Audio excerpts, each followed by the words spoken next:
For these basic lessons, your patient's incision should run from left to right in front of you. Think spay and how a patient is placed on the surgery table. Remember, you will not be able to move your patient during the lesson since you cannot move your patient on the surgery table. Tissue forceps will be held in your left hand using a pencil grip.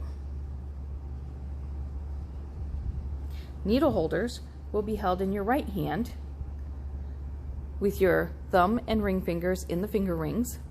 Your pointer finger will be extended forward, and this is to help stabilize your needle holders as you push your needle through the tissue. The tips of your needle holders will be used to grasp your needle about 2/3 down the length of the needle on its body. The needle and the needle holders should be roughly perpendicular to each other. Some terminology that you're going to hear. A bite refers to the action of placing a needle through the desired layers of skin or tissue. That is a bite.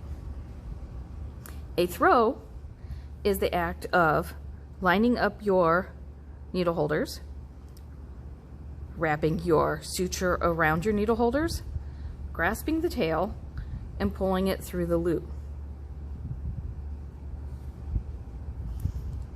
A knot consists of 2 throws. So one throw, your second throw, wrap it around once, grasp the tail, and pull it through. You now have 1 knot. You will hear us refer to a special knot called a surgeon's knot. This one begins the same way as your regular knot. You take a bite,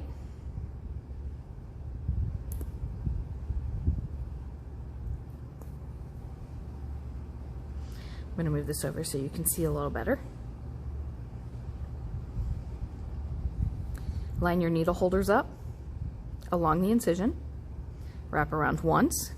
This is where this would be a regular knot because you would reach over and grab your tail.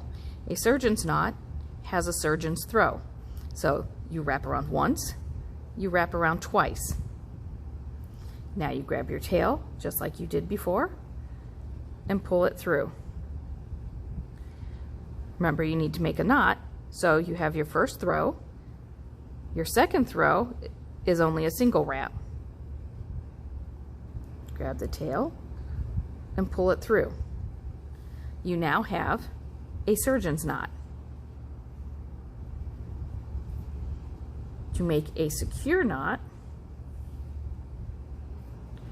you would place a surgeon's knot or surgeon's throw, a second throw for your first knot, a third throw, a fourth row, so you would have 2 knots.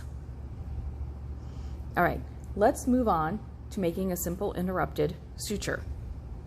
You're going to take your first bite, starting opposite you along the incision and coming out on the opposite side of your incision near you. So enter far, come out near. You're going to line your needle holders up along the incision, and we're making a surgeon's throw. 1, 2, grab your tail, pull it towards you, line your needle holders up. Remember, we're making a knot, so you need 2 throws. So a single wrap or a regular throw, pull it through. You have 1 knot. You need your second knot. Hold your needle holders along the incision, wrap once, grab your tail and pull through. Hover it, wrap once, and pull through. You're going to make your tails about 5 millimeters long.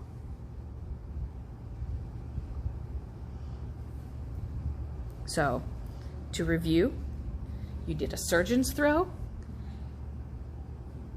a regular throw, a regular throw, and a regular throw. So let's demonstrate that one more time. Normally, you would place your sutures so that your entrance and exit points are equal distance on either side of the incision, and your second suture would be equal distance along your incision. I'm going to make mine a little wider so that you're able to see what I'm doing a little easier. If this were on a patient, I would be placing these closer together. So take your bite,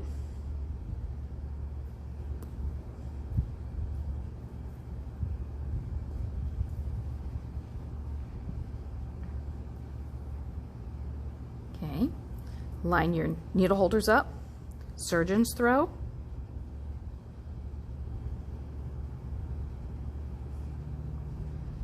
pull together, line it up, regular throw, so that's 2 throws, equals 1 knot, line it up, next throw, line it up, this will be your 4th throw, or the end of your 2nd knot. Cut your tails. Okay, let's do that one more time. Take a bite.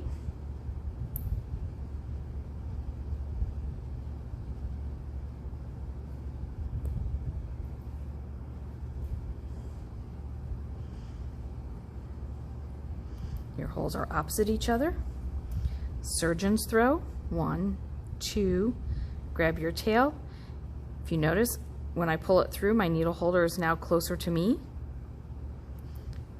Hover my needle holders. Regular throw. Hover my needle holders. That was 1 knot. Here's your 2nd knot. Your next throw. The 2nd knot, or 2nd throw of the 2nd knot. Right there. Okay, let me point out another aspect right now.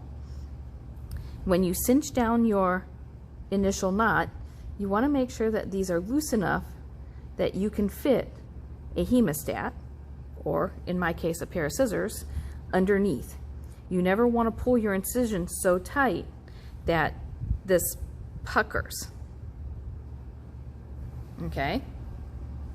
So I'm going to place one more. You're going to take a bite.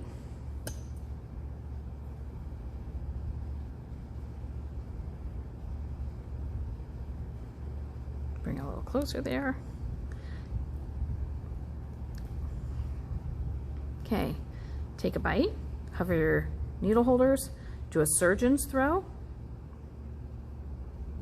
grab your tail. Now you'll also notice that when I pull it through, this makes a nice little line here. If you ever wind up with something that looks kind of buggery like this, you're making a granny knot. That's not good. It's incorrect. So you want to make sure that it makes a nice straight line. You might notice a little swirl effect to your knot area, which you may not be able to appreciate on this video. So your surgeon's throw, your second throw, you now have one knot, your third throw, your fourth throw,